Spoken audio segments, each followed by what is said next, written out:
Por que tantas pessoas agem apenas por impulso? Por que tantas pessoas são totalmente egoístas? Hoje nós vamos saber por que o ser humano às vezes tem tanta dificuldade para realmente respeitar o próximo.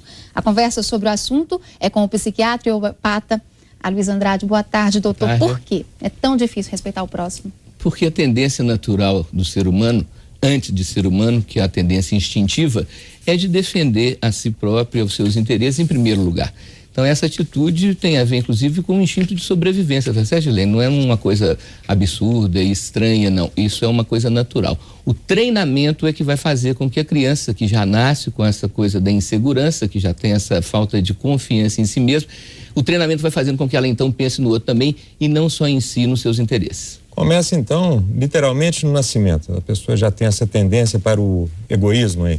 É a chamar para si todas as atenções, a se considerar o que a gente chama, então, de autorreferencial, Arthur. Então, a criança, quando ela nasce, ela não busca chamar atenção por, vamos dizer assim, por onipotência, por mitideza, mas sim por insegurança e por fragilidade.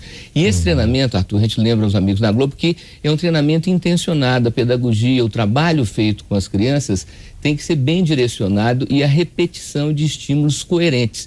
Então, nesse caso, o que a gente faz, Arthur? A gente estimula essa criança a pensar no próximo, também no outro, e apremia. O ser humano, infelizmente, nós temos que chegar a essa conclusão, que nós somos bastante interesseiros. Então, até para a gente desenvolver capacidades novas, precisamos do estímulo e de um tipo de premiação.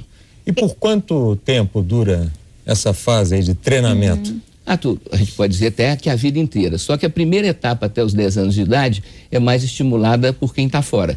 E quem está depois dos 10 anos de idade, aí a gente já busca o autoconhecimento, quer dizer, a questão do autocomando também, que vem do autoconhecimento. Então, pelo menos durante 10 anos, os estímulos externos e as premiações vão fazer com que essa criança, Arthur, incorpore no seu cotidiano o respeito ao próximo, o carinho pelo próximo, o que a gente chama de gentileza.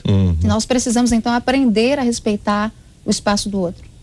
Isso daí, como diz outro, estimulados por forças externas, tá, Gislene? Porque a gente naturalmente vai querer pensar em si, nos seus interesses e no que a gente brinca de chamar na sua curriola, seus amigos e seus parentes. E o exemplo aí do cigarro tão polemizado aí nos últimos meses, né, é bastante significativo, né? Você tem direito a fumar, mas eu tenho direito ao meu ar puro também. E nem sempre isso, né? A Assembleia Legislativa está discutindo a lei, inclusive tivemos audiência pública essa semana na Assembleia, discutindo justamente essa questão do fumar em público, né? Do fumar em ambientes fechados. Então, é um exemplo clássico, Arthur, como você pode invadir o espaço do outro sem encostar nele. Porque você tem isso que é invasão objetiva, concreta, material, que é quando você esbarra no outro, por exemplo, no trânsito, quando você tromba, né? Ou quando você agride o outro fisicamente, mas tem essas esbarradas energéticas, ou seja, que a pessoa tem um tipo de funcionamento que vai trazer para ela um tipo de bem-estar, um tipo de prazer, mas que isso implica no prejuízo ao outro. Então, o tabagismo passivo é a terceira causa de morte evitável no mundo, ou seja, a pessoa que fuma de tabela. Portanto, é fundamental que a lei realmente aprove a proibição de fumar em lugares públicos onde tenha teto, onde tem algum tipo de dificuldade para a fumaça sair. Doutor, nós recebemos algumas perguntas de telespectadores e o Toshio Takahashi, ele quer saber se a ansiedade pode atrapalhar a atitude de respeitar o próximo. O que acontece é o seguinte, Toshio, quando a pessoa é ansiosa, é aflita, é tumultuada internamente, ela não tem tempo de pensar 2, 3 vezes, então ela reage por impulso, por instinto.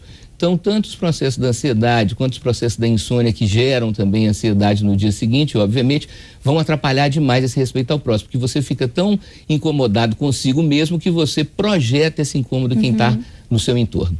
O Célio quer saber se a hiperatividade também tem alguma interferência. A hiperatividade, então, Célio, é a questão, né, de um distúrbio elétrico cerebral que traz como consequência principal a aflição, a ansiedade, a nervosia.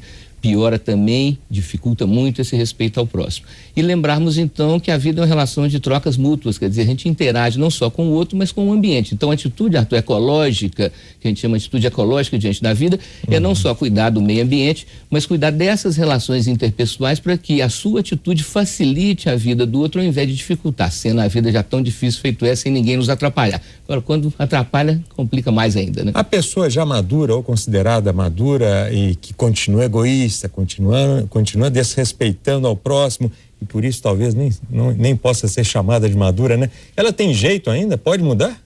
Arthur, infelizmente tem pessoas que às vezes só com as pancadas da vida, só com os traumas, só com o adoecimento e as perdas vai valorizar o outro, né? Então é uma coisa que a gente entende que é difícil. A pessoa, quanto mais idosa ela está, ela tem mais dificuldade para aprender, mas como nós podemos aprender até o momento de morrer, ou seja, até um pouquinho antes de morrer, nós temos que ter essa capacidade de esforço interno. Não é fácil não, mas é possível ir melhorando sim. Lembrando nesse finalzinho que vivemos num sistema de trocas, né, doutora Luísa? Ação trocas e reação, positivas, né? Ação e reação. Né? E temos que lembrar e estimular os telespectadores a criarmos nosso escudo protetor, que é então você fazer uma seleção entre os estímulos que vêm de fora e os que saem de dentro. Deixar alguns entrarem e outros não, deixar alguns sentimentos seus saírem e outros não. Obrigado, doutora Luísa. Boa tarde.